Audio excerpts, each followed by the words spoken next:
আতিনা ফি দারে দুনিয়ানা হাসান আতিনা ফি দারে উকবানা হাসান ইয়া গিয়াসাল মুস্তাগীসিন ইহদিনা লাফতিখারা বিল উলুমি ওয়াল গিনা। ও যুবক বাবা, ও শিক্ষিত মুসলমান, তোমার মতো যুবক ডাক্তার, ইঞ্জিনিয়ার, প্রফেসর, পাঁচ ওয়াক্ত নামাজি, দাড়িওয়ালা আসেনি? সত্য বইল। এবার তোমার ফিডাটা কত ওজন হবে?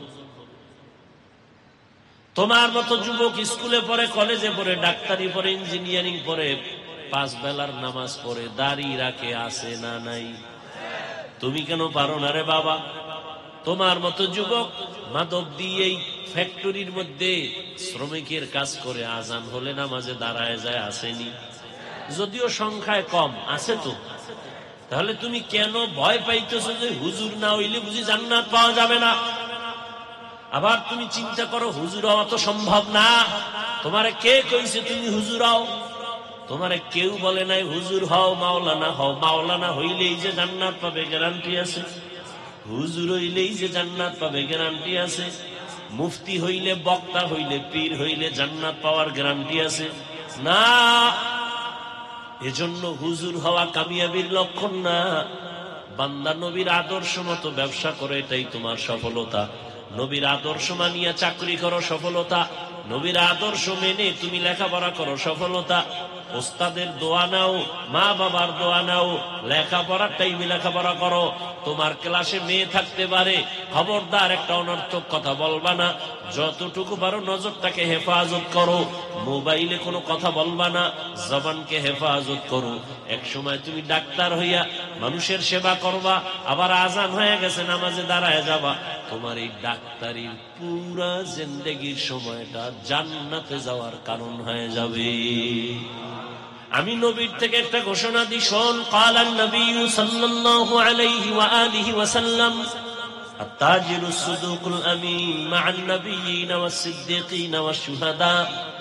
কিয়ামতের দিন সততার সাথে ব্যবসা যদি করো, কাস্টমারের যদি ধোঁকা না দাও, মিথ্যা কথা না বলো, 2 নাম্বারি না করো, মিথ্যা কথা বইলা যদি ব্যবসা না করো, কাস্টমারের ধোঁকা না দাও, আমি নবীর সাথে তুই জান্নাতে থাকবি।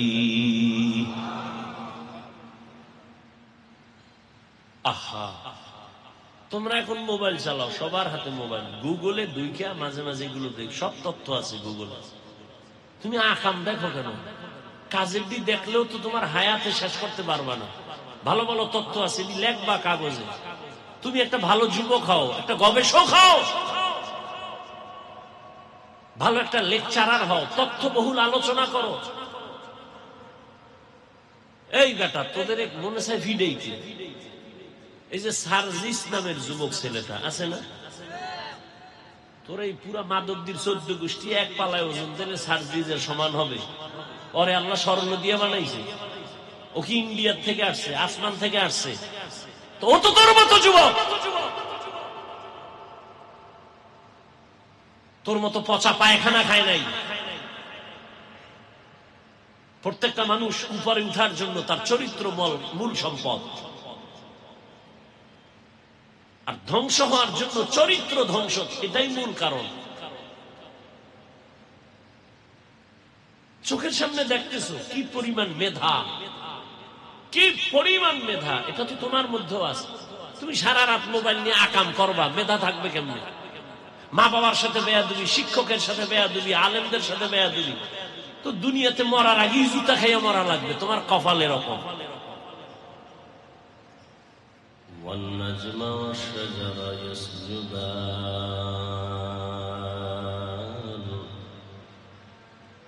وفضل زمانا على زمان كما فضل مكانا على مكان وإنسانا على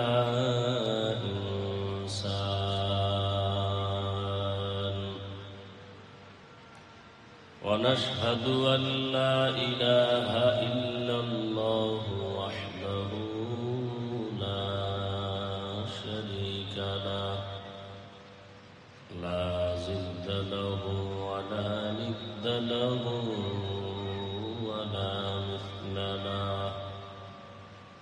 ونشهد أن سيدنا ومولانا محمدا عبده ورسوله أرسله بالحق بشيرا ونذيرا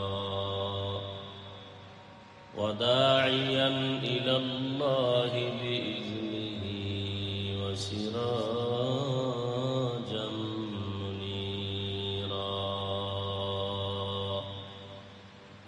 اللهم صل على محمد النبي الأمي وعلى آله وسلم تسليما وبعد فأعوذ بالله من الشيطان الرجيم بسم الله الرحمن الرحيم وما خلقت الجن والإنس إلا ليعبدون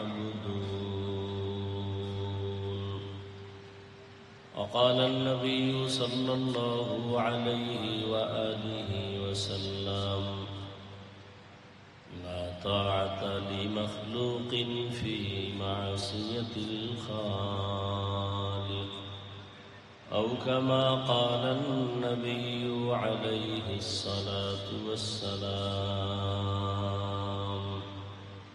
صدق الله مولانا العظيم صدق رسوله النبي الأمي الكريم ونحن على ذلك من الشاهدين والشاكرين والذاكرين والحمد لله رب العالمين سبحانك لا علم لنا إلا ما علمتنا إنك أنت العليم الحكيم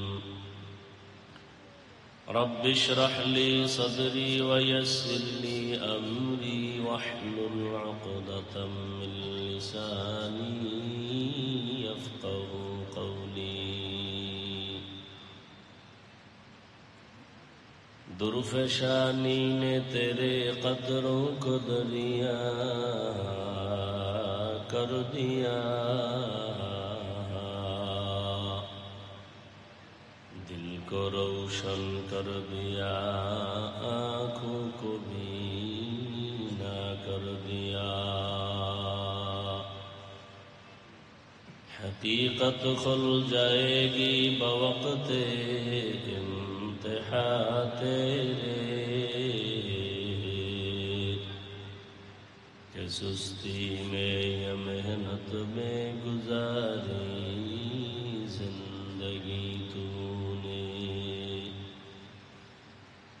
محمد نے آ کر کفر کو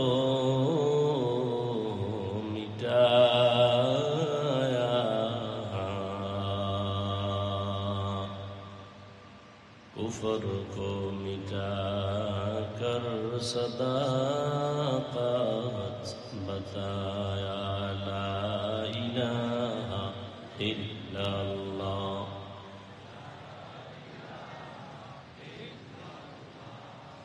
لا الہ الا اللہ لا الہ الا اللہ لا إله إلا الله لا إله إلا الله لا إله إلا الله لا إله إلا الله محمد رسول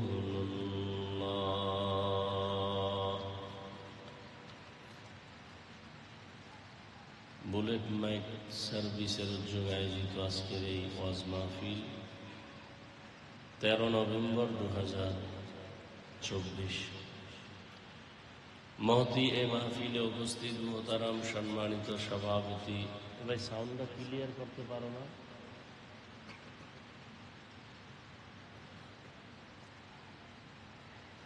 হযরত উলামায়ে কেরাম, বিভিন্ন জায়গা থেকে আগত আল্লাহ পাকের আশিকিন, জাকিরিন, শাকিরিন, মুহিব্বিন, মুরব্বিয়ান ইজাম, কলিজার টুকরা আমার সমবয়সী যুবক বন্ধুগণ, স্নেহের ছোট ভাই, পর্দার আড়ালে সম্মানিতা মা ও বোনেরা, আল্লাহ পাকের দরবারে লাখো কোটি শুকর যে মহান রব্বুল আলামিন এই ফিতনার যুগে হাজারো মানুষের মধ্য থেকে বাছাই করে আমাদেরকে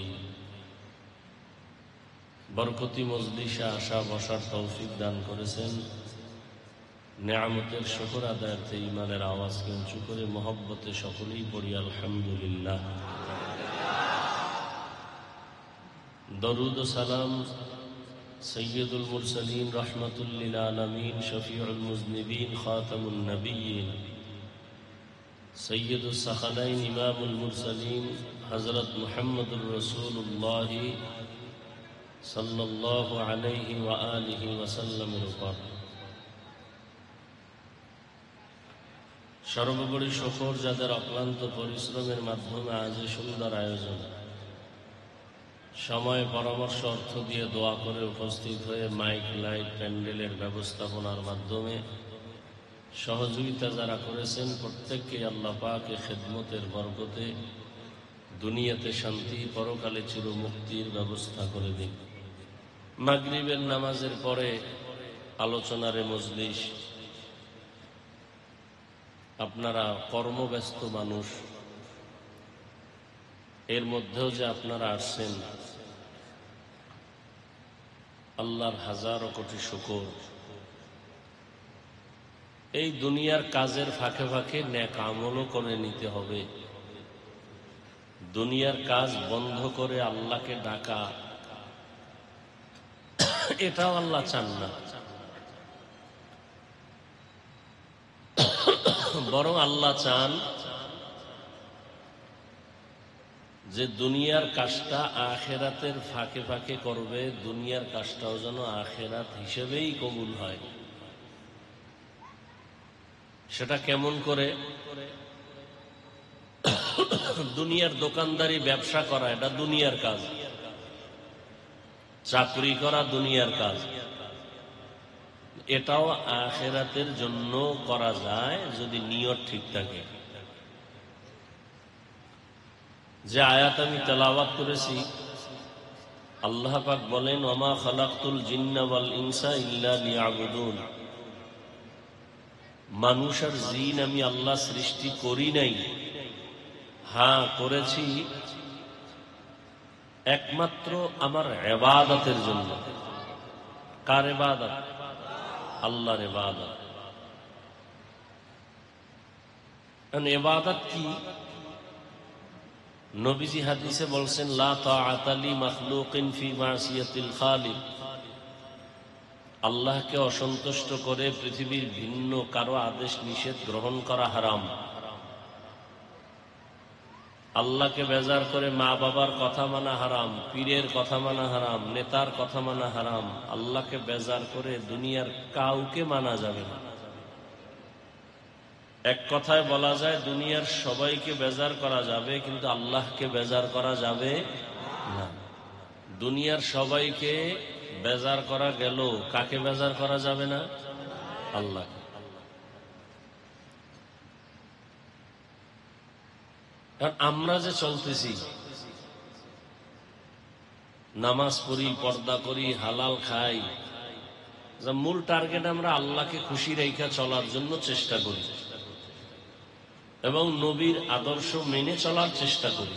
আমরা যে আল্লাহকে রাজি করে চলতেছি, চেষ্টা করি, পরিপূর্ণ পারি নাই।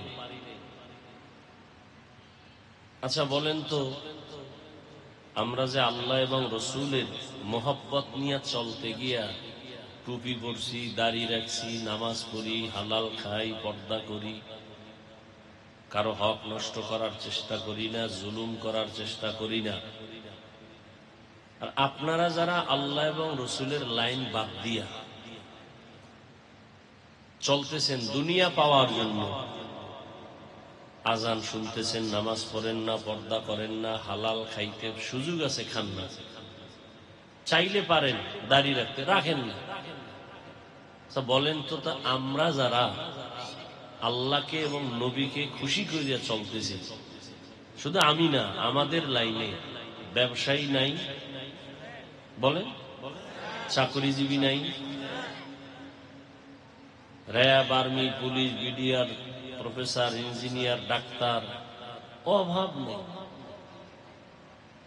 তাহলে আমাদের নবী এবং আল্লাহকে ঠিক রাইখাও তো ব্যবসা করা যায় না, যায় না, বাস আর কোনো ওয়াজের দরকার নাই। এবার আপনি আসামি আল্লাহর আদালতে, আপনি কেন পারেন না? নবীজির তরিকা ঠিক রাইখা চাকরি করা যায় না, যায় না? তাহলে আপনি আসামি, আপনি কেন পারেন না? এখন আল্লাহকে ঠিক রাইখা নবীর তরিকা মাইনে যদি কেউ ব্যবসা করে, ওই ব্যবসাটাও ইবাদত হয়ে যায়। আল্লাহ এবং নবীকে রাজি করতে গিয়ে যদি চাকরি করে, ওই চাকরির সময়টাও নেকের পাল্লায় ওজন করা হবে। এজন্য আল্লাহ বলেন, আমি মানুষকে একমাত্র ইবাদতের জন্য পাঠাইছি, আর কোনো কাজ নাই। ইবাদত মানে অনেকে মনে করি রাতে তসবিহ টানা, জায়নামাজে বসে নামাজ পড়া, দিনের বেলা রোজা রাখা। না, মুমিন দুনিয়াতে আসা থেকে মৃত্যু পর্যন্ত যা করবে সব ইবাদত। তবে দুই শর্ত, আল্লাহকে রাজি করে করতে হবে, নবীর আদর্শ অনুযায়ী করতে হবে। কার আদর্শ ভাই? নবীর আদর্শ। আচ্ছা, এবার আমাকে একটু বলেন, নবীর আদর্শ ঠিক রেখে নামাজ পড়বেন ইবাদত, নবীর আদর্শ বাদ দিয়ে নামাজ পড়বেন বিফল, কোনো লাভ নেই। ও নামাজ ভ্যালুলেস, ও নামাজ আল্লাহর কাছে যাবে না। নবীর তরিকা বাদ দিয়ে রোজা রাখবেন, কবুল হবে না। নবীর তরিকা বাদ দিয়ে কোরআন তেলাওয়াত করবেন, কবুল হবে না। আর নবীর তরিকা ঠিক রেখে নামাজ না, বাথরুমে যাবেন, এটাও ইবাদত হবে। দেখেন তো নবীর তরিকা বা আদর্শ কত পারফেক্ট, কত সুন্দর। একটা মানুষ আঙ্গুলের নখগুলো কিভাবে রাখবে, কিভাবে কাটবে, জানা থাকলে একটু বলেন। নবীজির এই ক্ষেত্রে কোনো আদর্শ আছে? আছে। পৃথিবীতে আর দ্বিতীয় কোনো ব্যক্তির একজনের নাম বলেন তো। আপনারা তো অনেকের আদর্শ লালন করেন। শেখ মুজিবুর রহমানের আদর্শ, জিয়াউর রহমান সাহেবের আদর্শ, কেউ আবার এরশাদ সাহেবের আদর্শ বাস্তবায়নের ফিকির নিয়ে চলতেছে, আছে না ভাই? কেউ আবার আব্রাহাম লিঙ্কনের গণতন্ত্র নিয়ে মইরা যাইব, এতে জাহান্নামে গেলে যাব। কেউ মাও সেতুনের আদর্শ, কেউ লেনিনের আদর্শ, কেউ কালমার্সের আদর্শ, কেউ সমাজবাদ, কেউ প্রজাতন্ত্র, কেউ রাজতন্ত্র, এক একজনে এক এক আদর্শ নিয়ে চলতেছে। বলেন তো, এই যে এতগুলো নাম বললাম, আরো নাম আপনারা যারা শিক্ষিত মানুষ জানেন, কোন এক ব্যক্তির আদর্শের মধ্যে নখ কাটার নিয়ম আছে কিনা বলেন? নবীর আদর্শ এত পারফেক্ট যে আপনি জুতা দুইটা পায়ে ঢুকাবেন কিভাবে, নবী তাও শিখায় গেছেন। এক বোতল পানি, পিপাসা আছে আপনারও আমারও, পানিটা এখন পান করব। নবীর তরিকা আপনি পান করবেন কেমনে? আপনার বাম হাত দৌড় দিছে, দৌড়ায় বাম হাতটা ধরলেন, ধইরা ডান হাতে বোতল ধইরা মুখ খুললেন বাম হাত দিয়া, আস্তে বাম হাতে ধইরা পানিটা এক টানে শেষ। এই পানিটা আমিও পান করব, কিন্তু বলেও বাম হাত এই বোতলে যাবে না, আমার যাবে ডান হাত। মুখাটা খুইলা পুরা পানিটা আমিও পান করব, কিন্তু তিনটা ধাক্কা দিব, তিনটা স্টেশন, এই পানিটা পুরাই আমি পান করব তিনবারে। আমারও পিপাসা নিবারণ হইল, আপনারও নিবারণ হইল, কিন্তু আপনারটা ইবাদত হয় না, আমারটা ইবাদত হবে কেন? রসুলের আদর্শের কারণে। পৃথিবীতে আপনারা অনেক ভালো মানুষ, বুঝের মানুষ, খেয়াল করেন, বর্তমান দুনিয়াতে যারা বিজ্ঞান আবিষ্কার করেছে, বৈজ্ঞানিক গবেষক, এরা কিন্তু মোহাম্মদের এই লোকটা কে, কি গবেষণা করেছে, এগুলো নিয়ে রিসার্চ করে। উনি 3 শ্বাসে পানি পান করতে বললেন কেন? পানিতে একটা টান মারলেই হয়ে যায়। এটি নিয়ে গবেষণা করছে। বিজ্ঞান ও কোরআন, বিজ্ঞান ইসলাম এ নামে বহু কিতাব আছে বাংলায়, খুব খেয়াল করে পারলে কিনা পড়েন। বিজ্ঞান আবিষ্কার করছে মুহাম্মদ কেমন এক মনীষী, কেমন একজন আদর্শের নেতা, যে পানি পান করার ক্ষেত্রে 3 শ্বাসে করতে বললেন কেন। রিসার্চ করে দেখছে যে পানি যদি 1 শ্বাসে পান করে, ওই পানিটা যেখানে পৌঁছার ওখানে গিয়ে আটকায় যাবে। দেখেন পানি, আমাদের ওই ধাঁধা আছে, ধাঁধা কয় কাটা বনে আটকায় না, দ্রুত দৌড়ায়, এটা কি বলতো? এটা ধাঁধা, কয় পানি। কিন্তু সেই পানিটা এখানে গিয়ে আটকায় যায়, যায়নি? কথা বলেন না কেন? গলায় আটকায়নি। চিন্তা করেন তো কারণ কি? যেই পানি কোথাও আটকায় না, সেটা গলায় গিয়ে আটকায় কেন? এটা চিন্তা করেন। আল্লাহ কুত্তা শুয়ারকে চিন্তা করার মেধা দেন নাই, মানুষকে দিচ্ছেন। একটু চিন্তা করেন তো। এই জন্য বৈজ্ঞানিকরা, গবেষকরা, ডাক্তারেরা না, এরা বেলাইনে থাকলে তাড়াতাড়ি ইসলাম নিয়ে নেয়। কেন? ওরা মানুষ নিয়ে রিসার্চ করে, করতে করতে করতে করতে এক সময় আল্লাহর পরিচয় পেয়ে যায়। ওই যে 100 মনীষীর একটা বই আছে, যুবক বাবারা জীবনটা তো শেষ করে দিলা, ভবিষ্যৎ নিয়ে তোমার চিন্তা নেই। একটা গরু সামনে যা পায় তাই খায়, কুত্তা যা পায় তাই খায়, ওর ভবিষ্যৎ কি হবে চিন্তা নাই। তুমি তো মানুষ, তোমার তো চিন্তা করতে হবে, আমি যা পাই তাই খাবো না, আমি খাইলে আমার শরীরের জন্য কোনটা ভালো হবে কোনটা খারাপ হবে ভেবে খাইতে হইবে। কারণ তোমার সামনের জীবন আছে, তুমি একা না, তোমার উপরে তাকায় আছে তোমার মা, তোমার বাবা, ভবিষ্যৎ জীবনে তোমার স্ত্রী, তোমার পরিবার, তোমার সমাজ, তোমার রাষ্ট্র, তোমার পুরা দুনিয়া তোমার দিকে তাকায় আছে, তোমার থেকে অনেক কিছু চায়, আর তোমাকে দেওয়ার মতো সে মেধা আল্লাহ দিয়েছেন। অতএব তুমি কুত্তার মতো, শুয়ারের মতো, গরুর মতো খাইলে হবে না। তোমার খাওয়ার আগে চিন্তা করতে হবে এই খানাটা আমার জন্য, আমার শরীরের সাথে অ্যাডজাস্ট হবে কিনা, না ক্ষতি হবে। ভালো ভালো ভালো ভালো মানুষগুলো চেহারায় এত সুন্দর, কিন্তু ইদানিং দেখলাম 15-16 বছর এরা দুনিয়ায় আসিল না, সব মাটির তলে আসিল। ইসরাফিল সিংহায় ফুট দিয়েছে, সব আইয়া হাজির। বুঝেন না কথা? তো দেখলাম এত সুন্দর চেহারা দেখছি 15 বছর আগে, এখন তাকানোই যায় না। কারণ কি? 15 বছর আর কি বেশি খারাপ। পরে চিন্তা করলাম, এটি হারা জীবন খাইছে মদ, গাঞ্জা, বিড়ি, এগুলি খাইলে মানুষের পুরা চেহারা নষ্ট হয়ে যায়। আল্লাহর ভিডিও তো আছে, ওটা ভিন্ন। দুনিয়াতেই তার চেহারা কি হয়ে যায় বলে না। এই যুবক, তোমার চেহারা তুমি মনে করতেছো প্রিন্স, তোমার চেহারা নষ্ট। ডাক্তারের কাছে যাও, তোমার চোখের পাওয়ার গত বছরের তুলনায় যথেষ্ট পরিমাণ কমে গেছে। তোমার হার্ট কিন্তু আগের তুলনায় দুর্বল, তোমার খবর নেই। হঠাৎ করে দেখবা বুকে ব্যথা, আমাকে ধর ধর বইনা পইরা যাবি শেষ, কেউ ধইরা দেখবে তুই নাই। চোখে ব্যথা বেড়ে গেছে, মাথা ব্যথা আগের তুলনায় বাড়ছে, পেট ব্যথা আগের তুলনায় বেড়ে গেছে। যার অবস্থা তো সে জানে। চেহারা নষ্ট, কারণ কি? গুনাহ করলে চেহারা নষ্ট হয়। আর যে সমস্ত গুনাহ তোমরা করো মোবাইলের দ্বারা, আল্লাহ প্রত্যেকটা মোবাইলওয়ালাকে গুনাহের থেকে হেফাজত করে। বহু বাচ্চা মোবাইল চালাইতে চালাইতে চালাইতে এখন আব্বাও হয় না, আম্মু বলেন। এটা আমি বানায় বলতেছি না, এরকম বহু প্রমাণ আমার কাছে আসছে। হুজুর একটু তদবির দেন, বাচ্চা কথা বলতে পারে না কেন? জন্মগত বোবা কয় না, মোবাইল দিয়েছেন, খাওয়া মোবাইল দিয়েছে। মোবাইল দেখতে দেখতে দেখতে দেখতে আব্বু আম্মু জীবনে শিখে নেই, বোবার মতোই থাকে, কথাও বলতে পারে। তো দেখেন, আমরা নবীর তরিকা যারা মানি, বলেন তো আমরা একবেলা কম খাই, তাহলে আপনি নবীর তরিকা বাদ দিয়া কতদূর আগাইছেন আর আমি কতটুকু পিছনে পড়েছি? এই জিনিসগুলো একটু ভাবেন। আপনি বাসায় যাবেন, ফ্রেশ হবেন বাসায় গিয়ে, যারা একটু মানের মানুষ। আর যেটি আনকোয়ালিটি, এটি যেহেনে রাই যেহেনে খাই, জুতা সহ ঘুমাই যে, জুতা খোলার সময় নেই, ঘুমে টান মারছে, শুয়ে বসে। আর যারা কোয়ালিটির মানুষ বাসায় গিয়ে ফ্রেশ হবে, ফ্রেশ মানে হাত ধুইব, চেহারা ধুইব, পা ধুইব।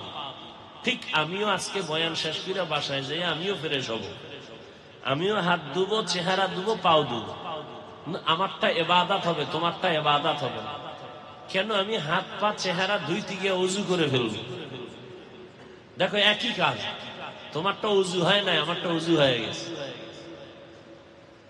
একই কাজ। রাস্তায় তুমিও হাঁটো, আমিও হাঁটি, আমারটা এবাদত, তোমারটা এবাদত না। কেন? আমি হাঁটতে গিয়ে চেষ্টা করি, রসুলের আইন আছে, ডাইনে হাঁটো, নজর নিচে রাখো। তোমার তো ডান বাম নাই, গরু যেমন হাঁটে আর চাটে, তুমিও হাঁটো আর চাটো। ডান হাতে বিড়ি, বাম হাতে চা, হাঁটে আর চাটে। তোমারটা ইবাদত না। জুতা তুমিও পরবা, আমিও পরব, কিন্তু আলহামদুলিল্লাহ, আমি বুঝাবার জন্য বলি, অহংকার না। আমি জুতা পরতে গিয়া রসুলের আদর্শ হলো ডান পাও, ডান জুতা আগে ঢুকবে, সুন্নত, পরে বাম জুতায় বাম পা ঢুকবে। এবার দোনো পায়ে দুই জুতা ঢুকলো নি, কথা বলেন না কেন? কোন পা আগে ঢুকছে? তারপরে এবার দোনো পা লেভেল পজিশনে রাইখা এবার আমি কদম দিব। রসুলের সুন্নাত, ডান পা দিয়া কদম দাও, সুন্নত। জুতা তো আপনিও পড়ছেন, আমিও পড়ছি, কিন্তু আমারটা ইবাদত, আপনারটা ইবাদত হবে না, কারণ রসুলের আদর্শ নাই। এখন আমার কথা, শিক্ষিত মানুষ একজন দাঁড়ায় যদি বলতে পারো মদিনার নবীর আদর্শ থেকে আরো সুন্দর আদর্শ আছে আর একজনের কাছে, আল্লাহর জাত ও সিফাতের কসম, আমি নবীরটা বাদ দিয়ে আমি তারটা নিব। যুবক, আছে তোমার মতো এরকম কেউ যে নবীর থেকেও আরো সুন্দর আদর্শ আছে শেখ মুজিবুর রহমান সাহেবের ভেতরে, নবীর থেকে সুন্দর আদর্শ জিয়াউর রহমানের ভেতরে? যদি বলতে পারো, দেখাইতে পারো নবীরটা বাদ, আমি জিয়া সাহেবেরটা নিব, শেখ মুজিবেরটা নিব, পারবা? বরং আমি এক কথায় জবাব দেই, সারা বাংলাদেশে দুনিয়ার সব আদর্শ না পাক, একমাত্র মদিনার আদর্শই হলো পাক। তা তুমি গ্রহণ করো না কেন? এ দাড়ি কাটলে কোনো লাভ আছে যদি বলতে পারো? একটা লোক দাঁড়ায় বলছে, হাফিজ ভাই দাড়ি কাটলে যৌবন বাড়ে, চেহারা সুন্দর হয়। খোদার কসম, আখেরাতের হিসাব তো আছে আলাদা। শুধু দুনিয়ার লাইনে কি লাভ বলো? চেহারা ভালো হবে, স্বাস্থ্য ভালো হবে, যৌবন বাড়বে, হায়াত বাড়বে। একটা কও আমি দাড়ি কেটে ফেললাম, যাও তোমার সাথে আমি এক হয়ে যাই, গেলাম। পারবা? যুবকেরা বলো। বরং তুমি লিখে রাখো, এই যুবক লিখে রাখ, দাড়ি কাটলে পরকালের বিচার যা আছে ওটা আজকে বলবো না, শুধু এতটুকু বলবো, দাড়ি কাটলে আর ছাড়লে দোনো দলের গুনাহ সমান। তোর জীবনে কিছু থাক না থাক, যৌবন থাকবে না, আল্লাহর কসম। তোদের দাড়ি কাটা যেদিন থেকে শুরু, হারবাল কোম্পানিও সেদিন থেকে শুরু। ওরা জানে এই দাড়ি কাটুন্যের গোষ্ঠী হারবাল ছাড়া বেঁচে থাকতে পারবে না। আমি যা বলি একটু মাইন্ডে লাগতে পারে, কিন্তু আমি সত্য কথাটা বলছি। আর আমার তোমার সাথে কোনো দুশ্মনী নাই যে তোমার কতদূর ধাক্কা দিয়ে আমি খুব উপরে উঠে যাব, না। বলতেছি খুব কঠিন। ডাক্তার টিউমারের রোগী, টিউমার কাটতেছে ছুরি দিয়া, রক্ত বের হয় না, হয় না? শরীর থেকে রক্ত যাওয়া এটা ক্ষতি না? ক্ষতি।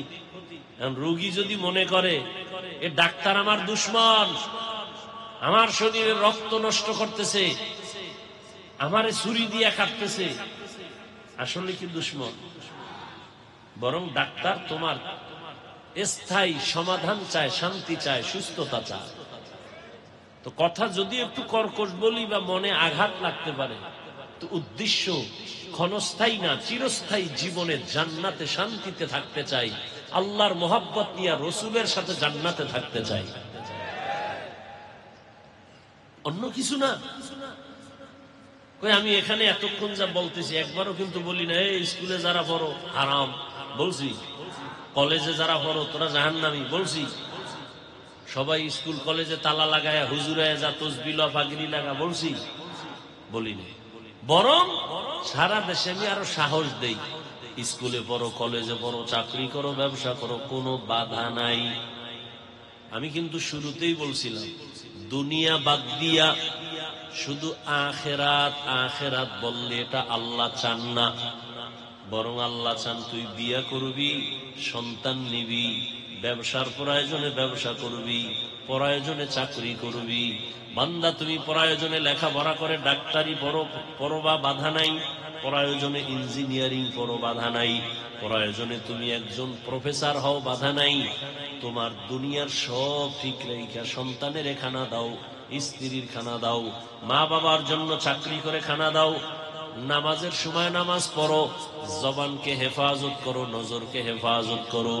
তোমার ব্যবসাও চলবে, নামাজও চলবে, চাকরিও চলবে, নামাজও চলবে, লেখাপড়াও চলবে, নামাজও চলবে। তোমার ওই লেখাপড়া নামাজ, নামাজ আর লেখাপড়া নামাজ, ব্যবসা নামাজ, চাকরি সব আল্লাহ তাআলা ইবাদত হিসাবে জান্নাতের পুঁজি বানায় দিবে। আল্লাহ কয় না ব্যবসা চাইরা খালি সেজদা কর, এটা আল্লাহ কন নাই। বরং একজন সাহাবী নবীর কাছে গিয়া বললেন, ইয়া রাসূলুল্লাহ, আমার মনে চায় আমি সারা রাত জায়নামাজে কাটাই, সারা দিন রোজা রাখি। নবী বললেন, সাবধান, লা রুহবানিয়াতা ফিল ইসলাম, ইসলামের মধ্যে কোনো একাকিত্ব নাই, বৈরাগ্যের কোনো স্থান নাই যে সব বাদ দিয়া জঙ্গলে যাওয়া। ইসলাম চায় না। বরং ইসলাম বলে তুমি নামাজ পড়ো, আবার সংসার চালানোর জন্য গাধার মতো দৌড়াও, ব্যবসা করো, কত মানুষের গালি শুনো, কষ্ট করিয়া হালাল কিছু টাকা উপার্জন করে, ঘামে টাকা তোমার স্ত্রীর পেছনে ব্যয় করো, মা বাবার পেছনে, সন্তানের পেছনে। এই টাকাগুলো দান করলে যা পাবা, সন্তানের পেছনে, মা বাবা, স্ত্রীর পেছনে, পরিবারের পেছনে যত পয়সা তুমি ব্যয় করবা, আল্লাহর নবী বলেন, আল্লাহর জাতের কসম, এই প্রত্যেকটা অর্থ জান্নাতে যাওয়ার কারণ হয়ে যাবে। মসজিদে দিলে সওয়াব আছে না নাই? ওয়াজ মাহফিলে দিবেন, মাদ্রাসায় দিবেন, সওয়াব। ঠিক তেমনি ভাবে আপনি স্ত্রীর পেছনে, সন্তানের পেছনে, মা বাবার পেছনে যত টাকা ব্যয় করবেন সবগুলো সওয়াব। এমনকি হাদিসে স্পষ্ট আছে, একজন স্বামী স্ত্রীর মুখে একটা লোকমা, খানার লোকমাও যদি দেয়, এই লোকমাটাও আল্লাহ ফেরেশতা দিয়ে লেখায় রাখে, নেকের পাল্লায় ওজন হবে। সুবহানাল্লাহ। না আতিনা ফি দারে দুনিয়া না হাসান, আতিনা ফি দারে উকবা না হাসান, ইয়া গিয়াসাল মুস্তাগীসিন হদিনা লাফতিখারা বিল উলুমি ওয়াল গিনা। ও যুবক বাবা, ও শিক্ষিত মুসলমান, তোমার মতো যুবক ডাক্তার, ইঞ্জিনিয়ার, প্রফেসর, পাঁচ ওয়াক্ত নামাজি, দাড়িওয়ালা আসেনি? সত্য বইল। এবার তোমার ভিডাটা কত ওজন হবে? তোমার মতো যুবক স্কুলে পড়ে, কলেজে পড়ে, ডাক্তারি পড়ে, ইঞ্জিনিয়ারিং পড়ে, পাঁচ বেলার নামাজ পড়ে, দাড়ি রাখে, আছে না নাই? তুমি কেন পারো না রে বাবা? তোমার মতো যুবক মাদক দিয়েই ফ্যাক্টরির মধ্যে শ্রমিকের কাজ করে, আজান হলে নামাজে দাঁড়ায় যায়, আসেনি? যদিও সংখ্যায় কম, আছে তো। তাহলে তুমি কেন ভয় পাইতেছো যে হুজুর না হইলে বুঝি জান্নাত পাওয়া যাবে না? আবার তুমি চিন্তা করো, হুজুর হওয়া তো সম্ভব না। তোমারে কে কইছে তুমি হুজুর হও? তোমারে কেউ বলে নাই হুজুর হও, মাওলানা হও। মাওলানা হইলেই যে জান্নাত পাবে গ্যারান্টি আছে? হুজুর হইলেই যে জান্নাত পাবে গ্যারান্টি আছে? মুফতি হইলে, বক্তা হইলে, পীর হইলে জান্নাত পাওয়ার গ্যারান্টি আছে? না। এজন্য হুজুর হওয়া কামিয়াবির লক্ষণ না। বান্দা নবীর আদর্শ মতো ব্যবসা করে, এটাই তোমার সফলতা। নবীর আদর্শ মানিয়া চাকরি করো, সফলতা। নবীর আদর্শ মেনে তুমি লেখাপড়া করো, সফলতা। ওস্তাদের দোয়া নাও, মা বাবার দোয়া নাও, লেখাপড়ার টাইমে লেখাপড়া করো। তোমার ক্লাসে মেয়ে থাকতে পারে, খবরদার একটা অনর্থক কথা বলবা না। যতটুকু পারো নজরটাকে হেফাজত করো, মোবাইলে কোনো কথা বলবা না, জবানকে হেফাজত করো। এক সময় তুমি ডাক্তার হইয়া মানুষের সেবা করবা, আবার আজান হয়ে গেছে নামাজে দাঁড়ায় যাবা। তোমার এই ডাক্তারির পুরা জিন্দেগির সময়টা জান্নাতে যাওয়ার কারণ হয়ে যাবে। সবাই কি মুফতি হওয়া সম্ভব নেই? আল্লাহ তো কত দয়ার মালিক, জান্নাতে যাওয়ার রাস্তা অনেকগুলো খুলে রাখছে। শুধু হুজুর ওই জান্নাত পাবে এই কথা না, সবার জন্য জান্নাতের দরজা খোলা। তবে লাগবে নবীর আদর্শ, লাগবে আল্লাহর মোহাব্বত। নবী ব্যবসা করে দেখাইছেন, নবী চাকরি করে দেখাইছেন। নবী আল্লাহর মোহাব্বতে কেমনে ব্যবসা করা যায়? ও ব্যবসায়ী, তুমি ব্যবসা করো, দোকানে সাইনবোর্ড লাগাও, বিক্রি করা মাল অবশ্যই ফেরত নেওয়া হয়। আর তুমি সাইনবোর্ড লাগাইছো উল্টা, বিক্রিকৃত মাল ফেরত নেওয়া হয় না। নবী কয় লিখবি হয়। কেউ যদি ঠেকায় পইরা টাকা চায়, মাল দেয়, তোর দিলটা একটু কষ্ট লাগবে, কষ্ট নিবি না, টাকাটা খুশি মনে ফিরায় দিবি। নবী বলেন ওই মালটা দান করার সমান সওয়াব পেয়ে যাবি। আর আমি নবীর থেকে একটা ঘোষণা দিই, শোন। ক্বালান নবী সাল্লাল্লাহু আলাইহি ওয়া আলিহি ওয়াসাল্লাম, আত-তাজিরু সুদুকুল আমিন মা'আন নাবিয়্যিনা ওয়াস-সিদ্দীকিনা ওয়াশ-শুহাদা। কিয়ামতের দিন সততার সাথে ব্যবসা যদি করো, কাস্টমারের যদি ধোঁকা না দাও, মিথ্যা কথা না বলো, 2 নাম্বারি না করো, মিথ্যা কথা বইলা যদি ব্যবসা না করো, কাস্টমারের ধোঁকা না দাও, আমি নবীর সাথে তুই জান্নাতে থাকবি।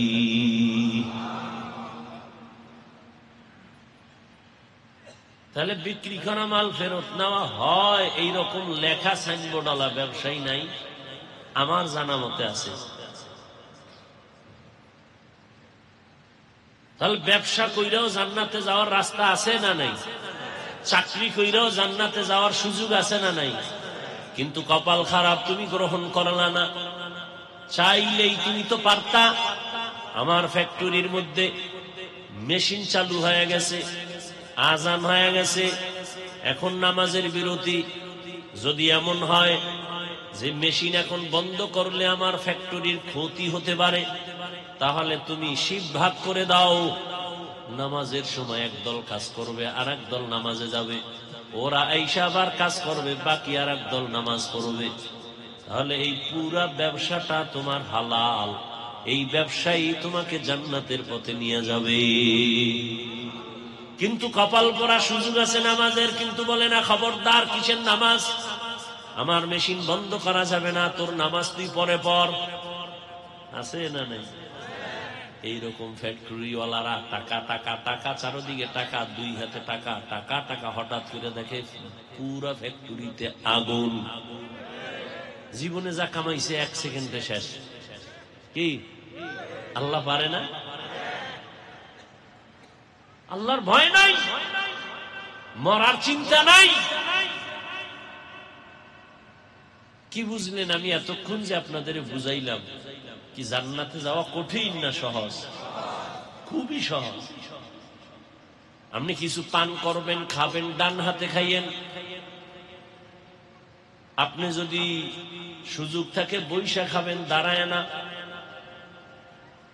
বাম হাতে খাওয়ার প্রয়োজন নাই। আপনার প্রস্রাব পায়খানার প্রয়োজন নির্দিষ্ট জায়গায় করেন, বসে করেন। বৈজ্ঞানিকরা কিন্তু রিসার্চ করে বের করছে, দাঁড়াইয়া প্রস্রাব যারা করে তাদের কিডনি ড্যামেজ হয়ে যায়। নবী যে কইছে এটা মানবে না, বৈজ্ঞানিকরা কইছে, এখন ভয় পাইতেছে কিডনি শেষ হয়ে যাব। ব আর আমরা যে আলেম ওলামারা পাও ধরে বুঝাইছি, ঢুকে না কানে। হুজুরগো মানতে চায় না। আল্লাহ চাইলে তুমি করবা কি? হুজুরগো কথা শুনবি না, ওই বেঈমানদের দিয়া আল্লাহ শুনাইতেছে। কই যাবি? দাঁড়ায় প্রস্রাব করলে প্রস্রাব ক্লিয়ার হয় না, কিডনির উপরে আঘাত। আহা, তোমরা এখন মোবাইল চালাও, সবার হাতে মোবাইল, গুগলে ঢুইকা মাঝে মাঝে এগুলো দেখ, সব তথ্য আছে গুগলে। তুমি আকাম দেখো কেন? কাজের দিক দেখলেও তো তোমার হায়াতে শেষ করতে পারবা না। ভালো ভালো তথ্য আছে, লেখবা কাগজে। তুমি একটা ভালো যুবক হও, একটা গবেষক হও, ভালো একটা লেকচারার হও, তথ্য বহুল আলোচনা করো। এই বেটা, তোদের মনে চায় ভিডিওতে এই যে সার্জিস নামের যুবক ছেলেটা আছে না, তোর এই পুরা মাদকদির 14 গোষ্ঠী এক পালায় ওজন দিলে সার্জিসের সমান হবে। ওরে আল্লাহ স্বর্ণ দিয়ে বানাইছে। ও কি ইন্ডিয়ার থেকে আসছে, আসমান থেকে আসছে? তো ও তো তোর মতো যুবক, তোর মতো পচা পায়খানা খায় নাই। প্রত্যেকটা মানুষ উপরে উঠার জন্য তার চরিত্র মূল সম্পদ, আর ধ্বংস হওয়ার জন্য চরিত্র ধ্বংস, এটাই মূল কারণ। চোখের সামনে দেখতেছো কি পরিমাণ মেধা, কি পরিমাণ মেধা, এটা তো তোমার মধ্যেও আছে। তুমি সারা রাত মোবাইল নিয়ে আকাম করবা, মেধা থাকবে কেমনে? মা বাবার সাথে বেয়াদবি, শিক্ষকের সাথে বেয়াদবি, আলেমদের সাথে বেয়াদবি, তো দুনিয়াতে মরার আগেই জুতা খাইয়া মরা লাগবে। তোমার কপাল এরকম। কারো জুতা গালে লাগে আর কারো জুতা পায়ের তলে থাকে, এর নাম কপাল।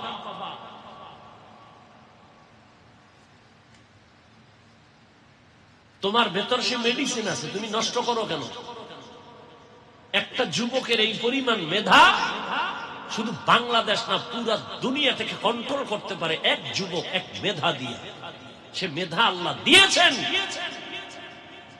কিন্তু বেঈমানের গোষ্ঠীও চিন্তা করছে মেধা নষ্ট কেমনে করি। বহু গবেষণা কইরা এই মোবাইল আবিষ্কার করছে।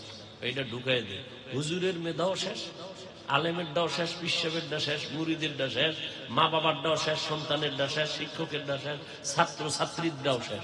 সবটি মোবাইল, সারা রাত মোবাইল নিয়ে কবিরা গুনা। এই বেটা, অ্যান্ড্রয়েড টাচ মোবাইল যদি কেউ চালায় বা দেখে, এটা হুজুরের কথা না, হাদিসের কথা না।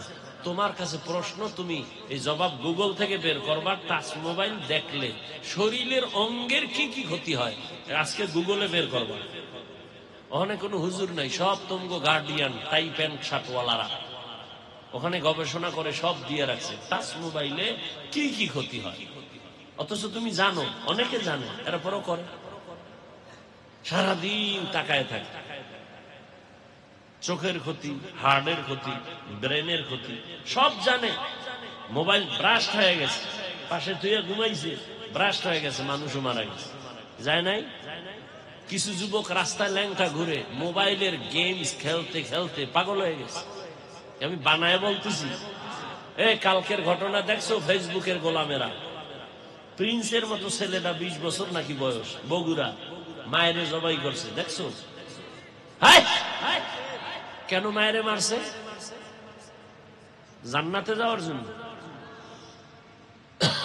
একটা মাইয়ার সাথে প্রেম করে টাকা লাগবে। এখন ফলাফল কি হইল?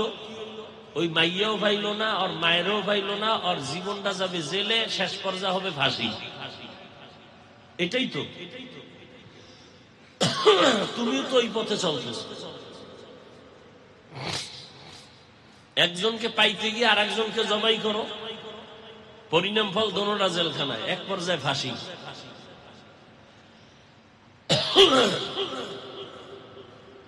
কি হইল? এই মোবাইল তোমার জীবন নিয়ে গেল, যৌবন নিয়ে গেল, লেখাপড়া নিয়ে গেল, চরিত্র নিয়ে গেল, শরীরটাকে ধ্বংস করে দিল মোবাইল। এরপর কি মোবাইল চালানো মাদকদি বন্ধ হয়ে যাবে? বলবে হুজুরের কথা হুজুরে বলছে, সত্য কথাই বলছে, তবে এটা ধীরে ধীরে লাইনে আনতে হবে। খুব যুক্তির কথা বললে কত ধীর, বলে মরার আগে আগে দেখি কি করা যায়। বাস, ওই যে লোভে পাপ, পাপে মৃত্যু। দেখতেছে এই মোবাইলের গেম খেলে কয়েকটা পাগল হয়ে গেছে, এরপরেও খেলে। মাধবদীর ছেলে ঘরে বইয়া রুমের মধ্যে মোবাইলে জুয়া খেলে, কক্সবাজারের ছেলের সাথে খেলেনি। সব কিছু মায়ের টাকা চুরি করে, বাবারটা চুরি করে। ওই মায়ের দ্বারা টাকা চাইছে, যখন দেয় নাই, মা তরকারি করতেছিল, এটার মাইরা ফ্রিজের মধ্যে ঢুকাইছে, এরপরে নিজে আলমারি কোপাইয়া, এরপরে সাংবাদিকের কয় ডাকাইতেছে, বাবারে ফোন কয় তাড়াতাড়ি, মায়ের ভাইনে কই গেছে। সত্য কি সাফার হইছে? দুনিয়া খুব কঠিন হয়ে গেছে, খুব কঠিন। পৃথিবীর কোন মাস্তানি করে টিকতে পারবে না, সে দুনিয়াটা এত কঠিন হয়ে গেছে। 9 মাস আগে একটার মাইরে ফেলাইছে, 9 মাস পর কেমনে কেমনে কেমনে কেমনে মোবাইলের মেমোরি ধরিয়া ধরিয়া বাইর করে ফেলাইছে। চেহারায় কালো কাপড় বাইন্দা হুন্ডায় উঠা টার্গেট করে একটারে গেছে মারতে যাইয়া, হ্যাঁ ঘাম ছুটছে না, টিস্যু দিয়ে মুছছে, টিস্যু ফালাই ধুইছে, গোয়েন্দা বাহিনীর টিস্যু লইয়া বাইর করে ফেলাইছে, ঘাম খা ব্যাস। আর আল্লাহর তো একটা ইশারা আছে, জুলুমের বিচার মরার আগে হয়। এটা লেখা রেখে রসুলের হাদিস, জুলুমের বিচার মরার আগে, মরার পরে না। জুলুম করলে বিচার হবে মরার আগে। ভাইয়ের সাথে জুলুম করছো, বিচার মরার আগে। মা বাবার সাথে জুলুম করেছো, বিচার মরার আগে। শিক্ষকের সাথে জুলুম করবি, বিচার মরার আগে। যে যে লাইনে জুলুম করবে, বিচার মরার আগে। শিশু বাচ্চা আছে তোমার, হয়তো সন্তান না হয় ভাই বোন নাই বাসায়, ওর কোনো গুনাহ আছে? ওই বাচ্চা পইরা গিয়া পাও ভাঙছে কেন? ওই বাচ্চা জ্বরে কাঁপে কেন? ডেঙ্গু কেন? আকাম করে মা বাবা, ভুগতেছে সন্তান। সন্তানের তো কোনো গুনাহ নাই। আল্লাহ হেদায়েত দান করে। এত কিছু বুঝাইতে চাই বাবা, যে লাইনে থাকো জান্নাতে যাওয়া খুবই সহজ। তোমার লাইন থেকে জান্নাতের পথ খুঁজো। কেমনে? যে রসুলের আদর্শ মাইনে চলবে, বাস, আর কিছু না। রসুলের আদর্শ মানতে গেলে যে ব্যবসা করা যাবে না, চাকরি করা যাবে না, লেখাপড়া করা যাবে না, না, এটা মিথ্যা কথা। সবকিছুই সম্ভব রসুলের আদর্শের মাধ্যমে। আল্লাহ সবাইকে কবুল করে। 5 ওয়াক্ত নামাজ লাগেনি। যে ব্যক্তি ঠিক মতো 5 বেলার নামাজ পড়বে ওযু বানায়, ওর ওই জিম না কি কয়, ব্যায়াম করে, ও জিমে যাওয়া লাগবে না, জীবনেও যাওয়া লাগবে না। ঠিক মতো 5 বেলার নামাজ পড়বে, ওর শরীর তাজা হয়ে যায়। ওযু বানায় সবসময় ওযুর সাথে থাকবে। সব সময় যদি ওযুর সাথে থাকে, কোন জিমের যাওয়ার দরকার নাই, শরীর সতেজ থাকবে। সবসময় ওযুর সাথে থাকা, ঠিক মতো ওযুর সাথে যদি সবসময় কেউ চলে, পৃথিবীর কোন শত্রু কোন তাবিজ দিয়া, কুফুরি দিয়া ওর ক্ষতি করতে পারবে না। তুমি তো নামাজও পড়ো মাঝে মাঝে বিনা ওযুতে, তুমি ওযুর সাথে থাকবা কখন? হুজুর এটা কি কইলেন? বিনা ওযুতে কেউ নামাজ পড়েনি। আরে তুমি যে ওযু করো, ওযুই তো হয় না। তোমার এই পুরা চেহারা ধুইতে গিয়ে যদি এক চুল শুকনা থাকে, ওযু হবে না। হাত ধুইতে গিয়ে এই কানি পর্যন্ত, এর উপরের এক অংশ, ভিতরের একটা, এই যে আংটি হাতে দিছি, ওযু করার সময় যদি আংটি টাইট হয়, এর ভেতরে পানি না পৌঁছাই, ওযু হবে না। ওযু না হলে নামাজ হবে না। আংটি খুইলা নাড়ায়া ভেতরে পানি ঢুকাইতে হবে, না হয় ওযু হবে না। যার ওযু হবে না তার নামাজ হবে না। এত সোজা। জান্নাতে যাওয়া খুবই সহজ, খুবই কঠিন। এই জন্য আলেম ওলামাদের সোহবত ছাড়া পথ নাই। যেটি আলেম ওলামা দেখতে পারে না, এটি মা বাবার অভিশপ্ত সন্তান। যারা আলেমের বিরুদ্ধে লেখে ফেসবুকে আর বলে, মা বাবার অভিশপ্ত সন্তান। একটাও মা বাবার আদরের সন্তান না। এদের উপর আল্লাহর লানত। আল্লাহ হেদায়েত দান করুন। এই বাংলাদেশে যত দেখতেছে ঝামেলা শুধু আলেমদের সাথে বেয়াদবির কারণে, শুধু আলেমদের সাথে, ইমামের সাথে বেয়াদবি হয় না, হয় না। আউযুবিল্লাহ পারে না, হে ইমামের বয়ান শিখায়, এমনি এমনি অস্কইলেন। আর এই দোষ কি আমার? এই দোষটা আপনার। শিয়ালের হাতে মুরগি দিছেন আমানত 3 দিন পর্যন্ত। শিয়াল পন্ডিত মাপ চায়, দোয়াও চায়, ভাই জিন দেখানো মরাও ভাবা না, 3 দিন কেন, 1 ঘন্টার পরে দেখবা নাই। তো ধর্মের চাবি সুদখোর আর বেনামাজির হাতে দিলে তাই তো হবে কি? কোরআনের মাহফিলের সভাপতি বেনামাজি, সুদখোর। আর হুজুরে ওয়াজ করলে তো বেনামাজি বাধা দিবেই কি? কারণ হের পাওয়ার, হে চিন্তা করে আমি প্রধান অতিথি, আমি সভাপতি, আমার পাওয়ার কত। হে হুজুর ওয়াজটা একটু লাইন মতো করে। লাইন কি আপনারাই বুঝেন। এরকম বেয়াদবি হয় না, হয় না? তো কোরআনের মাহফিলের একজন মেহমান দাওয়াত দেন, মাহফিলের সম্মানিত ব্যক্তি আসবে, চেয়ারম্যান আসতে পারে, এমপি আসতে পারে, প্রশাসনের কেউ আসতে পারে। তার মানে এই না তারে পোস্টারে সবার উপরে দিয়ে দিবেন যেন সবাই বুঝে ওই বড় সুদখোরের নাম। এটা তো আদব না, এটা তো মানবতা না, এটা তো রসুলের আদর্শ না। ওলামায়ে কেরামের সম্মান যেখানে রাখা দরকার সেখানে রাখবেন। আল্লাহ হেদায়েত দান করুন। আমার পরে কি ওয়াজ করবে? কেউ কেউ করবে না। আচ্ছা, তো অনেক কথা বললাম, আপনারা কষ্ট করে বসছেন শীতের মধ্যে, আমি আবার অনেক দূরে যাব, প্রোগ্রাম আছে। আপনাদের তো একটু, আমার তো সারা জিন্দেগি। তারপরও মোহব্বত করে বলি, একটা লোক যদি দিনের লাইনে আসে, এটাই আমার জীবনের সফলতা। কত যুবক 5 ওয়াক্ত নামাজ পড়ে, দাড়ি রাখে, ঢাকা বিশ্ববিদ্যালয়ে পড়ে, জাহাঙ্গীরনগরে পড়ে, 5 ওয়াক্ত নামাজ পড়ে, পাগড়িও লাগায়, দাড়ি এই লম্বা, পেছন দিক থেকে তাকাইলে মনে হয় মসজিদের কোনো খতিব, অথচ জীবনেও মাদ্রাসায় পড়ে না। এই হইল কেমনে? কয় আলেমের সাথে মোহব্বত আছে, এই জন্যই রং তার মধ্যে লাগছে। মুসা নবী ফেরাউনের যখন জাদুঘরটা, এই ঘটনা তো আপনারা জানেন, সেখানে যুদ্ধ চলতেছিল, জাদুঘর আসছে মুসার সাথে বুঝার জন্য।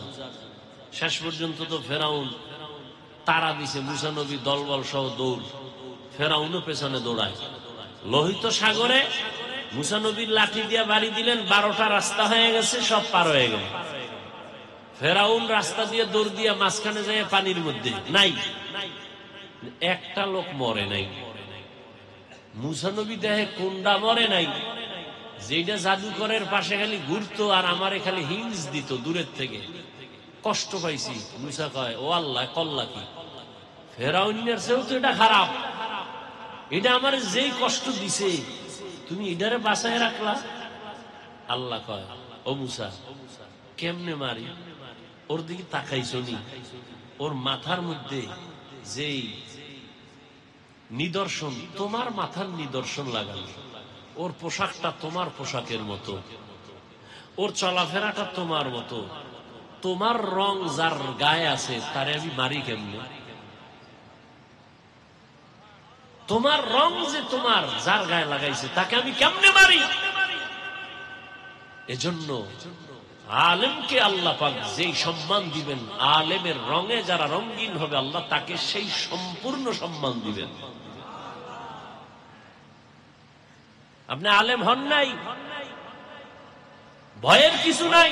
সবাই আলেম হবে না, সবাই ইমামতি করতে পারবে না, সবাই ওয়াজ করতে পারবে না। আল্লাহ এক একজনকে দিয়ে এক এক কাজ দিবেন। আমি ওয়াজ করব, আজান হইছে একজনে নামাজ পড়াবে, আর আপনাকেও কাম কি? আপনারা ব্যবসা করেন, ওয়াজে অনেক খরচ, এই খরচ আপনারা দিবেন।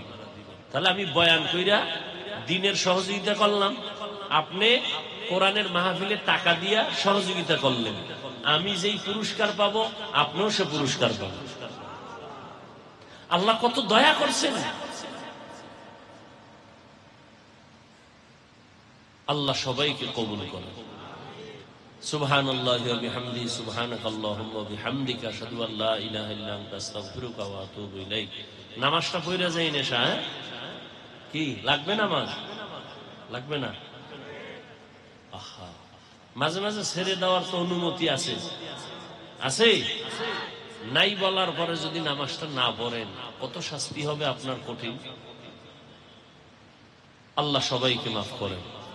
রব্বানা যালামনা আনফুসানা ওয়া ইল্লাম তাগফির লানা ওয়া তারহামনা লানাকুনান্না মিনাল খাসিরিন। রব্বানা আতিনা ফিদ দুনিয়া হাসানা ওয়া ফিল আখিরাতি হাসানা ওয়া কিনা আযাবান নার। আল্লাহুম্মা সাল্লি আলা মুহাম্মাদিন আন-নাবিয়্যিল উম্মি ওয়া আলা আলিহি ওয়া সাল্লিম তাসলিমা। রব্বিরহামহুমা কামা রাব্বায়ানি সাগীরা। ইয়া আল্লাহ, মাগরিবের পরে আপনার বান্দারা দ্বীনের মুহাব্বত এখানে বসছেন, ঠান্ডার ভিতরে, ভালো বিছানা নাই, আল্লাহ ওদিকে তাকান নাই, আপনার মুহাব্বত এখানে বসে গেছেন। আল্লাহ আপনি সবাইকে কবুল করেন। আয় আল্লাহ, প্রত্যেকটা যুবক, বৃদ্ধ, উলামায়ে কেরাম, মুরব্বী, ব্যবসায়ী, চাকরিজীবী সবাইকে আপনি জান্নাতি বানায় দেন। সবার রুজি রোজগারে, চাকরিতে বরকত দান করেন। পর্দার আড়ালের মা বোনদের আবেদা বানায় দেন, পর্দানিশী বানায় দেন, সন্তানগুলো নেককার বানায় দেন। ইয়া আল্লাহ, আমাদের মা বাবা, মুরব্বী যারা, কবরে জান্নাত দান করেন, এলাকায় শান্তি দান করেন, বাংলাদেশ শান্তির দেশ বানায় দেন। আয় আল্লাহ, জালেমদের জুলুম থেকে দেশকে হেফাজত করেন। আল্লাহ আমাদের পরস্পরে হিংসা দূর করে মুহাব্বত বাড়ায় দেন। সবাইকে 5 ওয়াক্ত নামাজি বানায় দেন। আমার কলিজার প্রত্যেকটা যুবকরে দ্বীনের খাদেম বানায় দেন। মোবাইলের গুনাহের থেকে হেফাজত করেন। আয় আল্লাহ, নবীজির রওজা বাইতুল্লাহ জিয়ারতের তৌফিক দান করেন। আয় আল্লাহ, আদর্শ নবীজির তরিকা মেনে চলার তৌফিক দান করেন। আয় আল্লাহ, নবীজির সুন্নাতওয়ালা জিন্দেগি দান করেন। উলামায়ে আহলে হকের বন্ধু বানায় দেন। বাতিলের মোকাবেলায় বিজয় দান করেন। চলার পথে ইজ্জতের সাথে হেফাজত করেন। আয় আল্লাহ, আয়োজনকারী, সহযোগিতাকারীদের কবুল করে নেন। আয় আল্লাহ, আমাদের শান্তির জিন্দেগি দান করেন, পেরেশান মুক্ত জিন্দেগি দান করেন। আয় আল্লাহ, বিভিন্ন সমস্যায় যারা আছে কুদরতের দ্বারা আসানের সাথে মুক্তির ব্যবস্থা করে দেন। আয় আল্লাহ, প্রত্যেক মা বাবা, সন্তান, ওস্তাদ, ছাত্র সবার সাথে মুহাব্বত বাড়ায় দেন। আদবালা জিন্দেগি দান করেন। বেয়াদবির থেকে আমাদেরকে হেফাজত করেন। মা বাবা, ওস্তাদ, মুরব্বী, উলামায়ে কেরামদের দোয়া নিয়ে চলার তৌফিক দান করেন। ওয়াউফাউযু আমরি ইলাল্লাহ ইন্নাল্লাহা বাসীরুম বিল ইবাদ। ওয়াসাল্লাল্লাহু তাআলা আলা খায়রি খালকিহি মুহাম্মাদ ওয়া আলিহি ওয়া সাহবিহি আজমাইন বিরহমাতিকা ইয়া আরহাম।